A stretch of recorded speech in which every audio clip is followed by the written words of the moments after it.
welcome back to Afcon Special this evening on High Television, where we are going to be looking at the Ivory Coast game over at Guinea-Bissau that will be played in the minutes ahead. And yes, before we get to look at what is happening in Guinea-Bissau, I have a quiz like a normal tradition.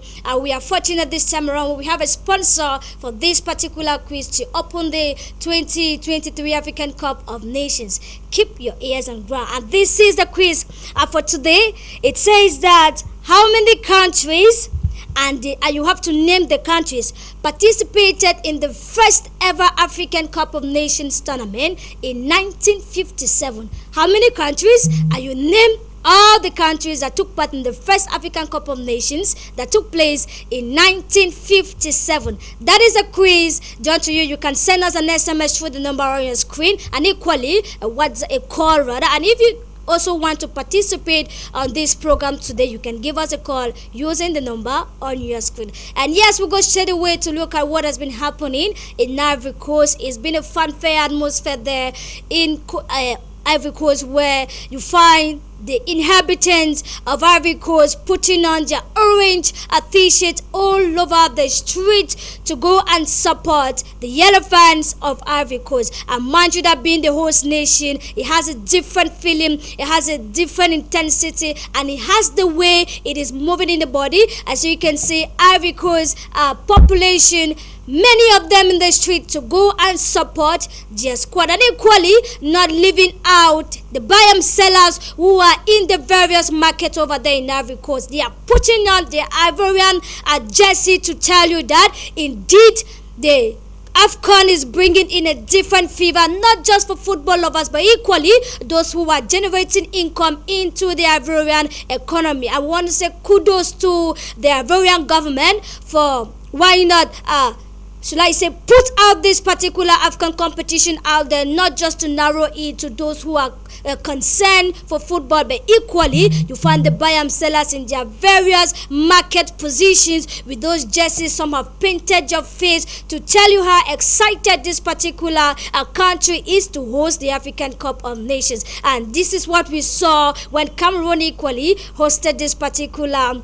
competition. It's always a very, very beautiful feeling to belong to a country that gets to host such tournament. Beautiful from the Ivorian population, an excellent one there from there. And yes, just to remind that the quiz is on, and the quiz is going to end at exactly 9:30, and that is almost when the first 45 minutes will be coming to an end. That's when we are going to be closing this particular quiz. And yes, today with me, we are going to be meeting some fine brains in terms of sports analysis here in the Southwest region. I'm happy to see one very fine, I call him a boss. Yes, I'm very proud to call him a boss because he's one of the persons equally that held my hands and are still holding my hands right at this moment. And this person is no other than Ekeman Joku. You're welcome for answering my call this evening. Sonita Ngunye, good evening to all the High TV fans. It's another edition. We are back here to look at how the African Cup of Nations is going to look like 2023. Another moment for Africa to vibrate, for us to see new talent, for us to see those who are going to top the chart after Cameroon hosted. Now we are going to the Ivory Coast to see how the elephants are also going to welcome Africa. Today is the first day, so we are going to be looking at how things are going to happen from today right up till the end. Thank you very much, Kimajoku, for being with us. And yes, there's still another. I call him the man who always answer my call when I call him. It's no other person than Jamie Teke, who has been with us throughout the beginning of the year. I want to say thank you very much for always answering my call, Jamie Teke, and welcome to the program this evening. Yeah, thank you, Sonita. Thank you to the fans out there, and good evening to the panelists. And it's another moment to talk Afcon, and 2 years down the lane, close to 600 days, and so we're back to talk about Côte d'Ivoire. The heat is on. The home nation is gearing to host the entire Africa, and so we hope to get a good competition in the next 30 days. Indeed, we are waiting to see what the 24 teams rather are going to do in Ivory Coast. And to my right is another fine journalist here in the Southwest region, and he equally works for Revival Gospel Radio. You're welcome and thank you for warming my couch this evening, IPA Joseph. Good evening, Solinta. Good evening, Tekejemi, and also to you, Joko Ekema. A privilege to be with you. And the Afcon is here, and Ivory Coast is set to make a again.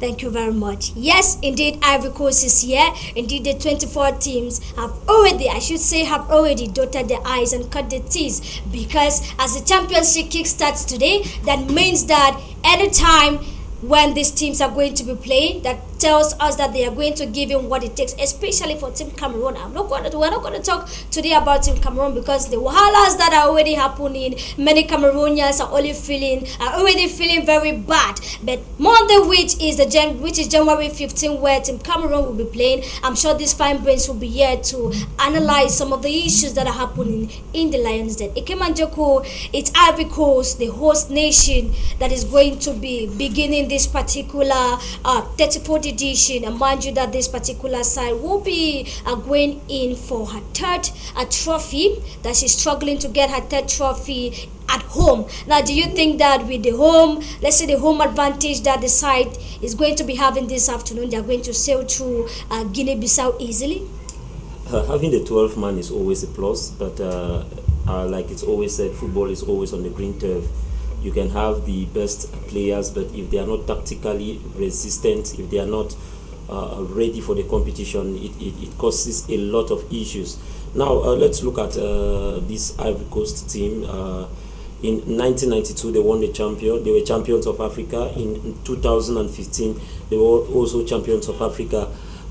We are going down over a number of years, and we need to see if they can still stand up to that the expectations of their home country. Remember that when they were in Cameroon here, and when they were booted out, so many fans were saying that they are waiting for Cameroon in Ivory Coast. I can still remember that scenario where even musicians got into it, artists got into it, comedians got so deep into it, and even the fans themselves got into it. But this time around, we've seen the Indomitable Lions also getting into Ivory Coast. We've seen the host nation. Let's see how they are going to look at it. I'll just take us a little bit to their statistics. They've played I'll just take us to 3 games that they've played, and in total they scored against Seychelles. They scored 9 goals. That was a whitewash that they gave Seychelles.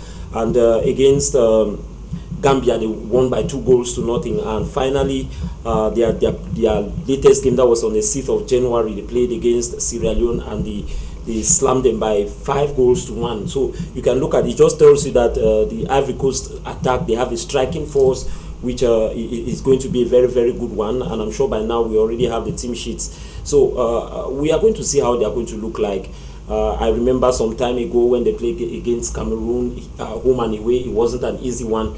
But now they are going to be hosting Africa, and the 12-man counts. No matter what you say, the 12-man always counts when you're hosting. So let's just hope that things are going to change in the nearest future, and also let them also make a name for themselves. Definitely, the Ivorians need to make a name for themselves, because just the fight on social media has been so serious. And now we all are waiting to see what the green turf is going to show us in terms of result. I stay with you, Jamie Ateke.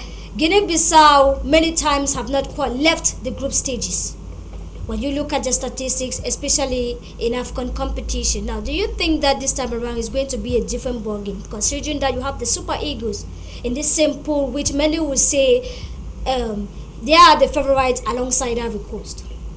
Yeah, normally Guinea-Bissau, yes, they made their debut in 2017, and since then they've qualified for consecutive Afcon back-to-back 3 times in a row. So you expect them to actually pose something of a threat to the Ivory Coast today.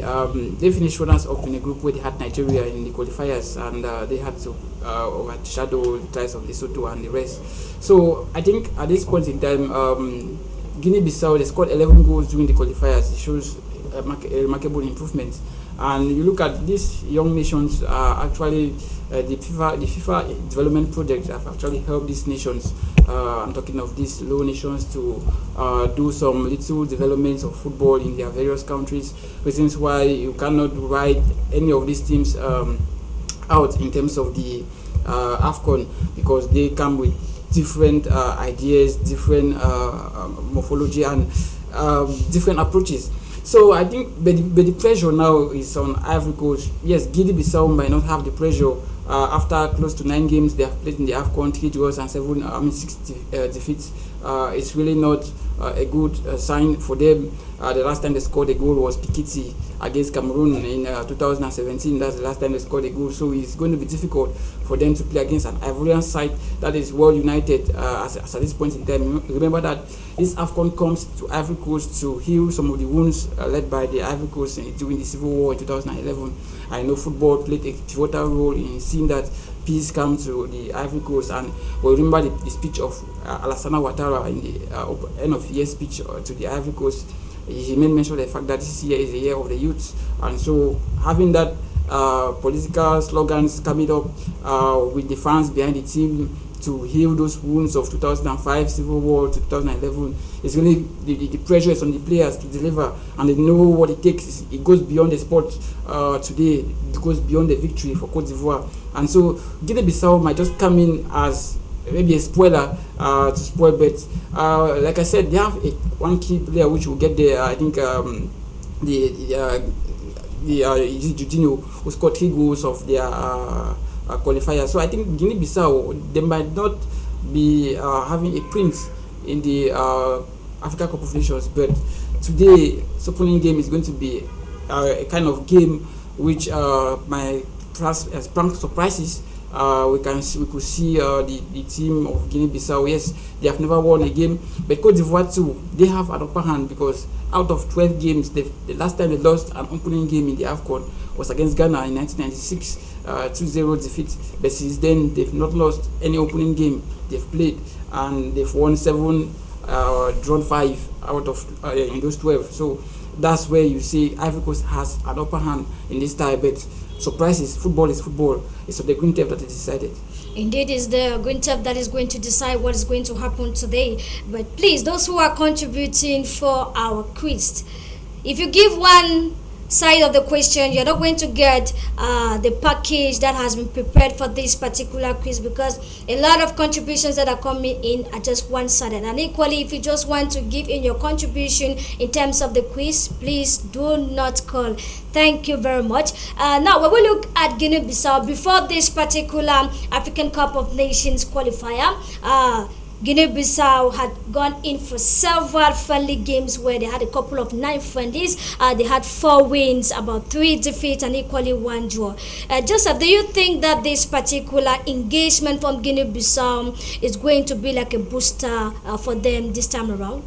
Well, I think it's going to be a booster for them, because going to the Afcon, playing up to 9 friendly matches, and that you have never been able to leave the group stage of the Afcon is very important. It helps you to build a momentum, know the players you are going to use, especially taking on the host side like Ivory Coast, who are also looking for wins. 16 goals in 3 matches so far in the last 3 games. It speaks volume. So I think when they went for these matches, they had a plan, because they're in a group having champions like Nigeria and Ivory Coast, and so you want to get maximum points from these particular groups, these clubs, these teams. If not a win, maybe a draw, which can help you to the next phase. So I think the friendly matches which they used was also an opportunity for them to scout players whom they could use for a starting lineup, and also see their strength alongside their weaknesses, because you can't be facing a side like Nigeria, which has a dreaded attack line with players that have not yet seen their weaknesses or their strengths. So I think that the friendly was a booster for this particular coach to see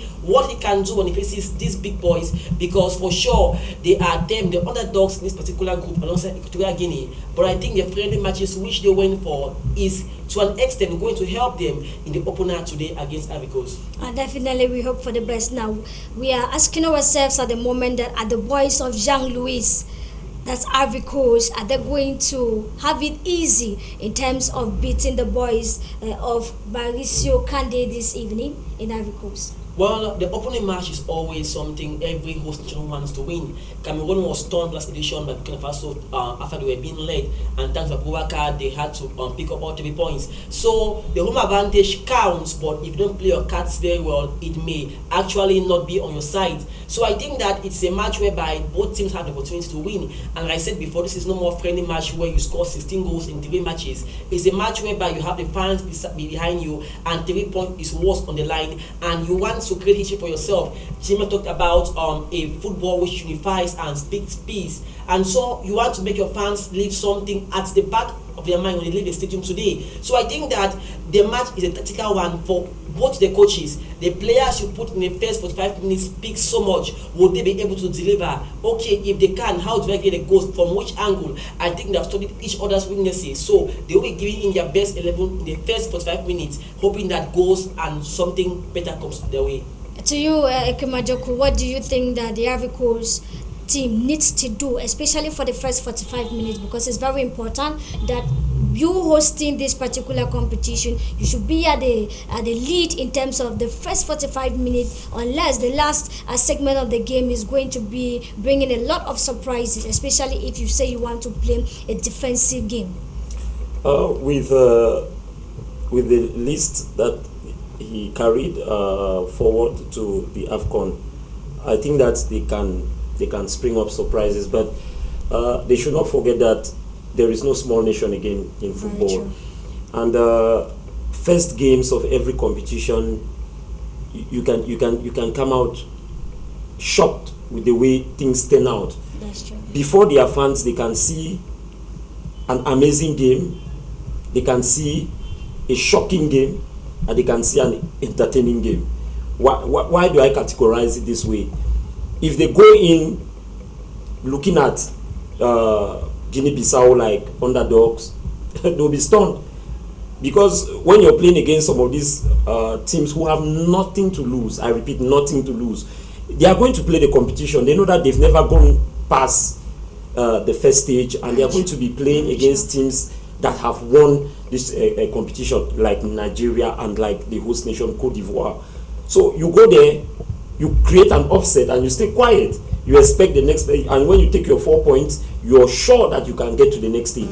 So today is a baptism of fire for the team, Ivory Coast, and their head coach. If they joke, Guinea-Bissau can stun them. But looking at their records in the last 3 friendlies, just like APS stated, and from the facts which we have, they've scored of close to 16 goals. That tells you that their attacking force is very, very dangerous, and they've conceded just 2 goals in those 3 games. It tells you that they are going in, they know what they are going in for. And with the likes of DJ Drogba, who are going to be watching, the likes of Yaya Toure, Kolo Toure, who are going to sit down and be watching them. The only generational player that I know that was with the likes of DJ Drogba is Max Alain Gradel, who is still with that team. And I see him as the oldest. He will know how to galvanize these boys and take them to another level. I'm also looking at the likes of Serge Aurier, who was also with that generation. I think that those are the only with Frank Kessié, who was also with that generation. They can galvanize these boys, put them together, and the transformation can come on.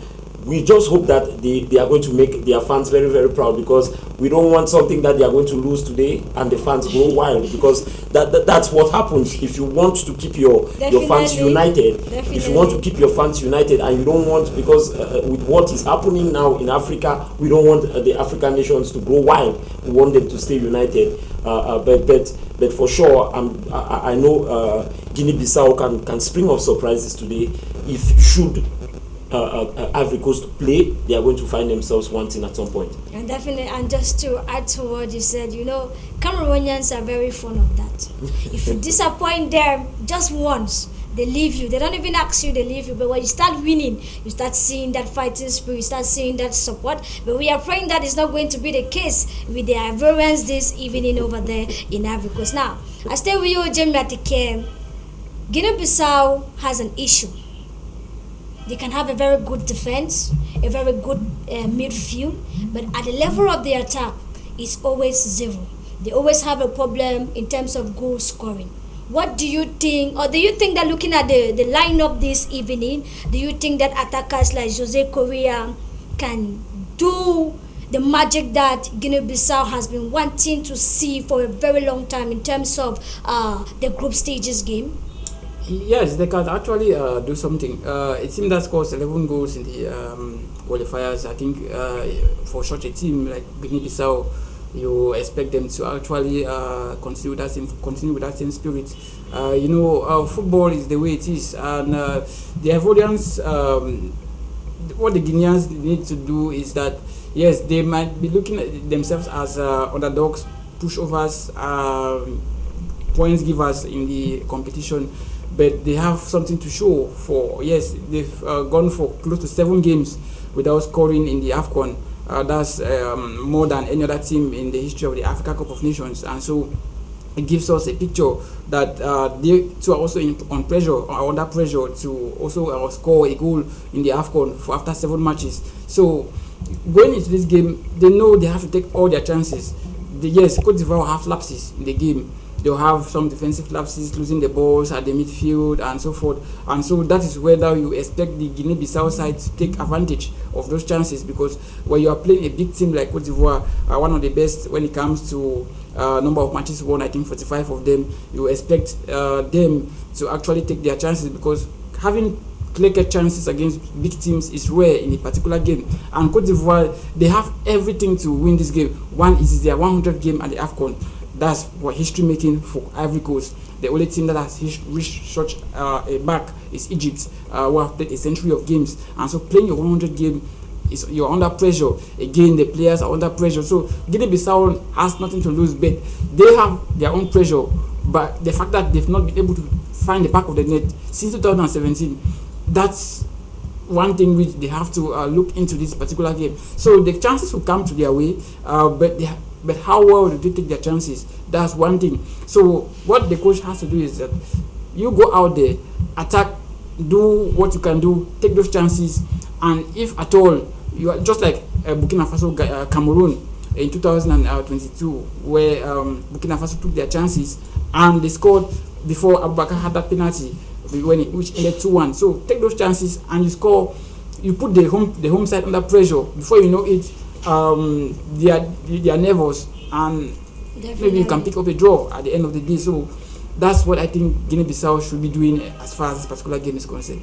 We are going to leave that to the team to decide. I remember we told you that we are going to be listening from Esther Otto, that will be telling us the ambience that is currently happening in Ivory Coast. And mind you that Esther Otto, it's a journalist from the Littoral region who traveled all the way to Ivory Coast to have the experience physically and how the Ivorians are preparing for this particular game tonight. We're going to listen to you, Esther Otto, and thank you for joining Afcon Special this evening on High Television.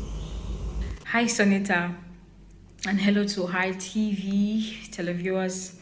Well, Yamoussoukro, at this moment, the day where the African Cup of Nations is opening, we have a lot of people who are moving to Abidjan. We had time to pass by a bus station where we had a lot of passengers going to Abidjan. It's just a 3 hours drive from Yamoussoukro. So overall, they are ready for the African Cup of Nations. There is the Can Village where we shall have time to go to tonight, and they we're definitely going to see how they are going to celebrate the African Cup of Nations coming to their country 40 years after. We equally have, I would want to say, Yamoussoukro, some parts, most part of it, best of my knowledge, most parts of it is so calm. Like, for example, where we are, it's super calm. We're just some kilometers away from the Charles Konan Stadium. But the main road leading to the stadium has a lot of flags, and but some majority of the areas are, except Centreville, it's a little bit too calm, and it does not really give the emotions of the feeling of the African Cup of Nations. Other than that, everything is perfectly fine. They say it's the African Cup of Nations of hospitality. That's the slogan, and Trust me, the Ivorians are very kind. They take you in. Whether you are a foreigner, they show you more love. For example, if they know you're a Cameroonian, they definitely show you more and more love. So it's actually a cool atmosphere here. The weather is almost like that in Boya. Nowadays in Boya we have that cold in the morning and in the evening, but then during the day we have that sun that always comes. So Yamoussoukro is preparing super well for the African Cup of Nations. Before I forget, the first day when we came here, when the Lions were training, where we had time to go there, we met some Ivorians who said that they were so praying for Cameroon to play in Yamoussoukro because they definitely want to support the indomitable Lions of Cameroon. So Yamoussoukro is ready for the African Cup of Nations. On Monday, they shall host their first game of the African Cup of Nations at Charles Konan Stadium. Beginning with Senegal against the Gambia and then Cameroon against Guinea. Overall, everything is perfectly fine out here.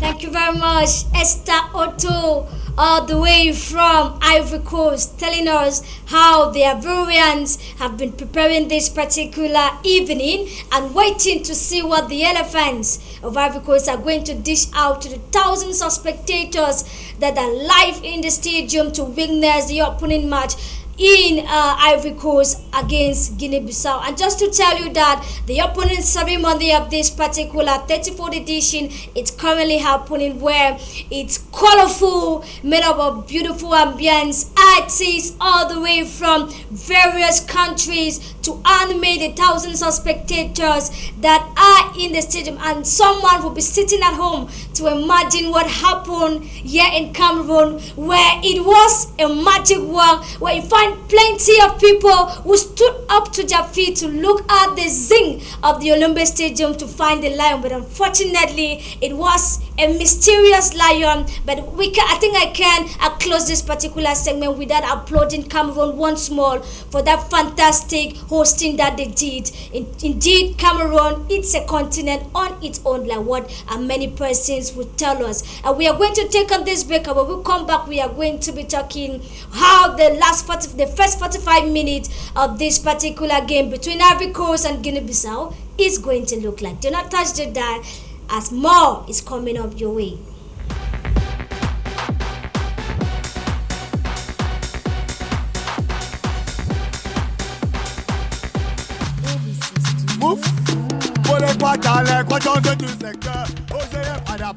Cameroun encore appelé Africa miniature. Oyamo bien noté, c'est pour ça de l'agriculture. On développe encore avec la pisciculture.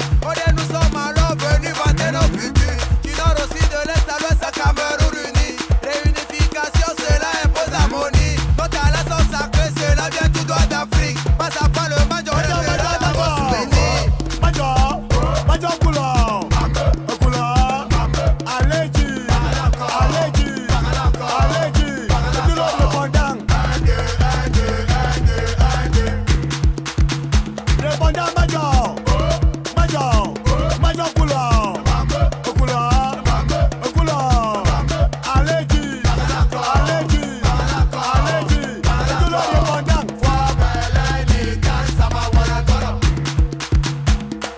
Gris de griffe. Tiens-le le monument. Mais bon, mes manipés, tout le monde les représenter. Attachez vos ceintures parce que ça vient de commencer. Avion d'étel, S1 et tous comme des fusées. Mouna Kwata, Molé Kwata, n'en vient vous confirmer. Avec faut disposer. Ma plainte est rédigée, c'est ici que je la dépose pour pouvoir m'imposer. Les mêmes points à taper, le djembé est lancé. Pas de point à chanter, le volet est commencé. Major couleur.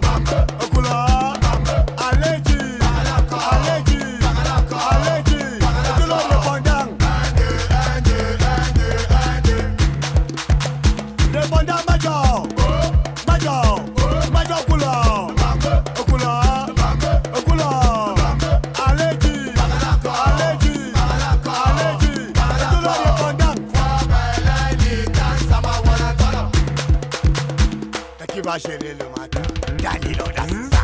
Le West passait chaque jeudi avec les chébés. Nos matins refusaient, nous on sortait par la fenêtre. C'est comme ça qu'à nous le mot les faisait qu'un c'était tellement accident, comme du vinaigre. Le gars de Pelé, c'est ordinaire, comme de l'enfer. On ne portait pas le fer, ne devait pas faire le gars de fer. Si tu blagues dans ta tête, nous disons qu'on a pas binaire. C'est ça qui nous donne les nerfs, c'est toi les Camerounais.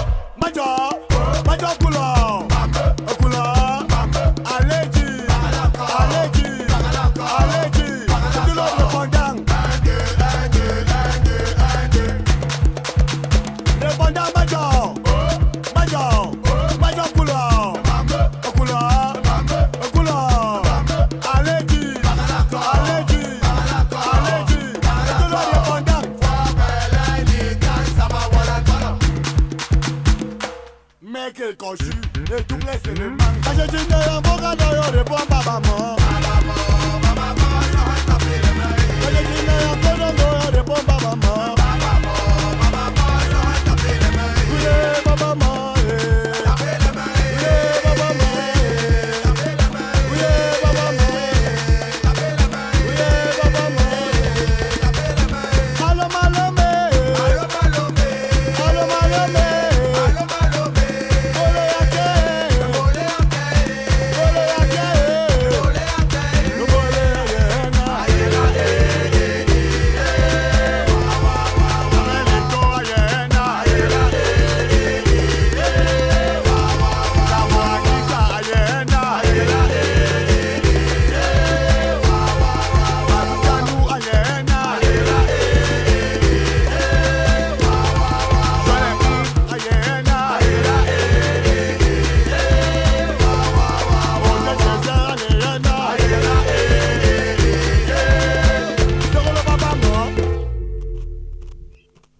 Welcome back to Afcon Special on High Television, and yes, we are looking at the first 45 minutes of this game between Ivory Coast and Guinea-Bissau. Pierre, when we look at the lineup this evening from Guinea-Bissau and equally Ivory Coast, we look at how the various coaches have implemented their own techniques in terms of let's focus on Guinea-Bissau, where they have a 4-3-3 system. Now, do you think that this particular system is going to work through the elephants of Ivory Coast this evening? Well, like what Jamie has said, I think Guinea have what it takes to cause a shocker tonight against the host, that is Ivory Coast. Going against 4-3-3 against a side that has scored 16 goals in just in 3 games, it speaks volume. That means they are watching their defense but not leaving their midfield down, and also their attack. And look at the attack line. We have someone like Baldi who is also there. And I think that this is an Afcon whereby the opener is very, very important. Like what Joko was saying, the 3 points of this match is very, very crucial. Whatever goes on with it, I think the fans of the opponent won't have a good night. So it seems like Guinea, given the fact that they have not been able to lead the group stages and they have opportunity to play the opener of the Afcon, I think going against them, going with this 4-3-3 formation by the coach is a big plus for them, because there is no way I can see this squad conceding up to 3 goals today. Because the midfielders whom I'm seeing here, you have the Semedo. He's also good at playing the left back, which means he can, to an extent, swap to the back and make it 5 instead of 4. So I think this is a very good squad which the coach has brought out today against a ruthless attack in that of Ivory Coast. Kimanjoku, we will stay with the Guinea-Bissau lineup. You see that there is a lot of emphasis in terms of their defensive compartment. That tells, I'm sure that should be ringing something for this particular lineup. Looking at their lineup with the 4-3-3 system, it's the new system that has come in that so many coaches are using. They want to have 4 defenders to have it compact at some point, where when the right back goes forward, like we see Fali Kade and Ekanda, who are the right and left back, when one of them is gone, another person just fits in. Or when the 2 left and right backs have gone, Janyo Bikel can move in and slot in as one of the defenders. So Marcelo and Opa can just shift to the left and right angle, so that they have 3 defenders. At some point, that is how it is supposed to happen, but we don't know how their offensive or defensive animation is going to take place. But as a player and as an analyst, I understand that they want to have a domineering aspect when it comes to the midfield. The midfield is the heart of your game. Definitely. At some point, if your midfield is not creative and you want to only play long, your attackers get tired and your defenders get tired, because if you have an opposing team who know how to keep the ball very well, what they do is they make your attackers feel uncomfortable, and they transmit that ball now to their attackers who are very, very solid or very fast and technical to make them uncomfortable. But if you have a team playing against this 4-3-3 system, it's also animating. That is why those are one of the things that I just wanted to use. And I think that with the way they have set up they want to score more goals. They want to cause a lot of havoc during this game. And we are going to see if the havoc will be caused. I stay with you, Jamie. I take care. Pierre mentioned that with the system put in place by Guinea-Bissau, it's a guarantee that they are not going to concede 3 goals today. Do you buy that idea? Yeah, it could be a guarantee that they will not concede 3 goals normally, because Cote d'Ivoire is like playing with 3 defenders and technically 5 midfielders, and then 2 attackers. So at that point in time, it's always good to have they are trying to play. The Ivorians will have an advantage at one point in time to have 5 midfielders while attacking to suffocate the opponents. But the Guinea-Bissau, if they are wise enough, they should be able to play a situation whereby the long balls at the wings, because when you have those attackers, those wing backs of Cote d'Ivoire climbing, you understand that they will leave the defense line somehow with 3 defenders, which might not be able to counter the three attackers coming from Guinea-Bissau. So I think they can build from there. It's all about now the tactics of the coach to tell the players that these guys are playing with 5 midfielders. At one point in time, they are going to press, suffocate also. We just have to absorb the pressure and then take them from the counter. And when you take such a team from the counter, their defense is somehow full with vulnerability, because those 3 who are going to remain back, they are going to be taken by the 3 midfielders of Guinea-Bissau alongside the 3 attackers, which make them 6. And so it's not going to be easy for those 3 people to have to contain them. So I think the 2 teams have come up with their good strategies, but you play your strategy based on what you have as a team. Yeah. And we don't know this team of scoring, because 4-3-3 is an all-attacking formation where you attack the game from start to finish, while the Ivorians, they look at it as more of a counter, playing from the wings, not playing in the middle, that playing the long balls from the using the wingers, where the wingers come and defend, and they are technically defending with 5 defenders and 5 midfielders, which that's the Conte style who really play that particular system. But however, let's see how it works, because when you listen to the coach of the Ivory Coast, he said this is his first Afcon, and he has not have experience in the Afcon. But what he wants to do is that he wants to bring in confidence, and maybe he thinks that this strategy he is bringing into the team is what is going to bring the confidence and maybe transform their positivity and make it a win today as far as that particular game is concerned. But Guinea-Bissau, like we have been saying, the fact that they've been able to score, win at the Afcon, that stage is going to be a trickish one for Ivory Coast, and I would not be shocked that this team try to pose a threat to this home side. Definitely. Pierre, when we look at the defensive compartment of Ivory Coast, we have just 3 men standing to build a wall against Guinea-Bissau. Should we say it is that confidence that Jean-Louis is building up in this particular first 45 minutes of play? Well, I think it is a dangerous one going with 3 defenders in your opening match. I think that should be implemented when you are only guaranteed qualification for the next round. Because what happens if there's a counter-attack? I bet you the defenders are going to be exposed. and this is an opening match whereby everything goes 3 points, and who want to create history by scoring the first goal. So I do think that this is a very technical and tactical move by the head coach. Now the $1 million question is this particular lineup going to stand the test of time? What if there is a counter attack? Will it be increased to 4-man defense, or is still going to be maintained, or are the midfielders going to fall back wherever there is a counter attack? So I think there is actually a question. But the coach, given what we saw Hugo Broz do with Cameroon in 2017 by winning the Afcon in his first year, I think he has been with the squad, played 3 friendlies so far, qualified them for the Afcon, and so he knows how they are going to play. And don't forget, these particular coaches do view the stats of their opponents before each match. So I believe he must have seen the weaknesses and know the strengths of their opponents, especially the attackers, and how fast and how swift they are. So going for a 3-back line could be that he has understood that, okay, they can withstand the pressure coming from the Guineans. So they need no more 4 players to be at the back, but rather play a more offensive game by getting more goals, which can help them because of the championship.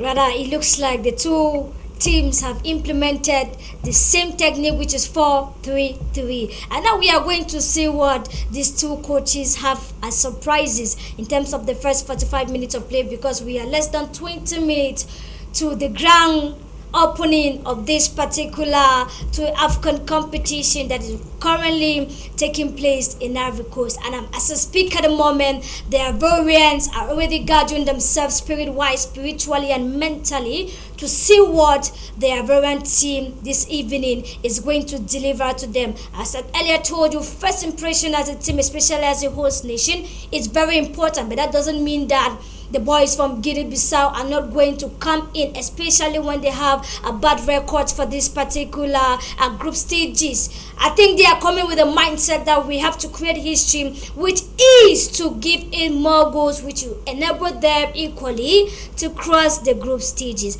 Before we go to witness how the first 45 minutes of play is going to look like, Jamia, take care. For the first 45 minutes of play, what would be your prediction, considering the two sides having the same system of play, 4-3-3? Well, you understand that despite the fact that they have the same system of play, but we are going to sit down on the pitch, with the way the players have positions. But however, I think the game normally is the favorite. Cote d'Ivoire is the favorite to win this particular game, so you go for them. They have the 12-man.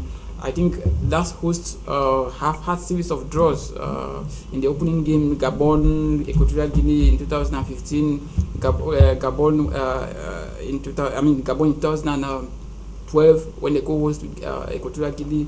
So we've had limited. I think only Cameroon, Egypt, and Equatorial Guinea the last 6-7 host opening games. So the Ivorians, they know quite fully well that the entire nation is behind them, and I think it's really going to be tough. But I'll just go for a 2-1 win over Guinea-Bissau. For the first 45 minutes of play?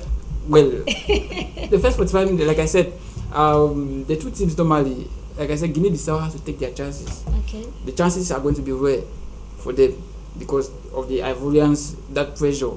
But now the Ivorians, they know quite fully well that they have to respect their opponent at one point in time, but they have to attack and take those chances, because they too are also afraid that they'll have so many chances in the game among the two teams. But now, how do you take those chances? That's where now the problem is, because you might have those chances, but you don't take the chances, and Guinea-Bissau has just one and take them. So the two teams have to take their chances and approach the game with the right frame of mind and see how the second 45 minutes is going to look like. Jimmy, take a score line for the first 45 minutes of play. Well, I would say 1-0 in favor of Cote d'Ivoire. Ekemanjoku, I see you laugh. Don't tell me you're buying the same idea as Jamie Ateke for the first 45 minutes of play. I've seen the likes of Siri, Aurier, Boli, Pep, and Max Alain Gradel. All of them are going to start from the bench today. That's just to tell you that the coach of Ivory Coast already knows what he is coming to do. He has kept the the older brains and giving opportunity to the younger minds to go and create a record for themselves at this stage of the competition. Let's hope and see how they are going to turn things around with KCA with the armband. I've always loved to see, after DJ Drogba, it moved from DJ Drogba to Yaya Toure, and now it has gone to another midfielder. Gervinho was another attacker.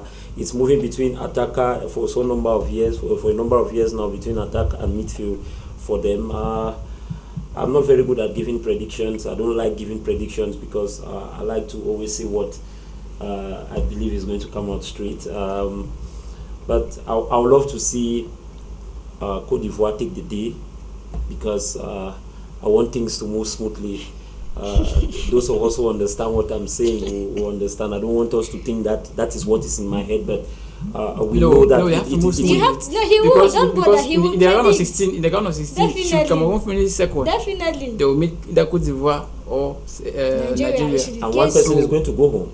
So that is so better say they should move No, smoothly. I'm talking about Ivory Coast. I'm talking about Cote d'Ivoire. I'm not talking about Cameroon. I'm talking about Cote d'Ivoire. I'm looking at their own issues. You know, they have their own issues, just like how we have our own issues back at home here. We just pray that things are going to move smoothly for them. During this first half, we are going to see more goals. We are going to see goals coming in. I see a 2-1 for this first half, because both teams want to free themselves. They want to express themselves, and if they go in to study the game, it's not going to be a good one. You just let the cat out. You just let the cat out of the bag and play what you came in for. I know that in competitions like this, you first of all observe before you open the game. But as professionals that they are, they have to entertain us tonight as we are going to be following the game. So 2-1 in favor of Cote d'Ivoire this first half. 2-1 in favor of Ivory Coast. Joseph. Well, the Afcon is here. Who goes home with the first 3 points of the game matters. 45 minutes. I think with the lineup I've seen the same formation and minus friendly matches, we're looking at 3 points here. So I think 1-1 for the first half will be good for both sides. 1-1. Okay. I see different analysts with different mindset predicting this game. Majority giving the higher chances to Ivory Coast. I know you're asking me what my predictions are. I'm sorry, I'm the host. I will not disclose my prediction for the first 45 minutes. Don't come at the end and tell us that that's what you were predicting. Because that's what most of these moderators do. They come at the end and say that's what was in my mind. No, I will not be such a moderator. But like I earlier said, I am the host, and you have to rule the way I say you should do.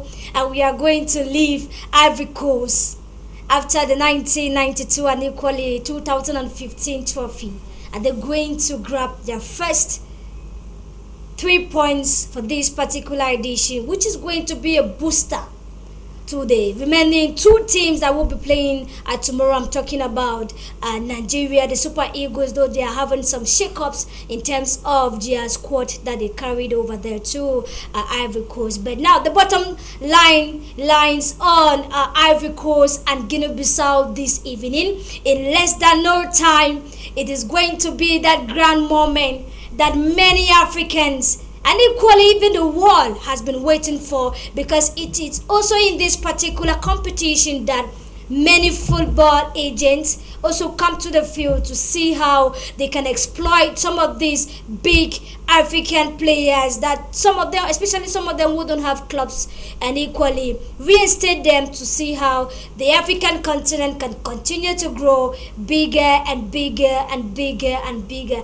And yes, it is with this particular game that is coming up in few minutes that we are going to cut up for the first segment to watch how the first 45 minutes of this game is going to look like. Remember, it's the same system of play, but 2 different teams to implement on the green turf, and it's going to be decisive only from the techniques, the pressure, They know how the intensity of these two teams, that we are going to see how the outcome of the first 45 minutes of play is going to look like. Do not touch that dial, as after the first 45 minutes of play we are going to analyze how it has been going and to see if the predictions given by these fine brains today on the platform actually came to pass.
Oui, allô, c'est qui même qui me dérange là?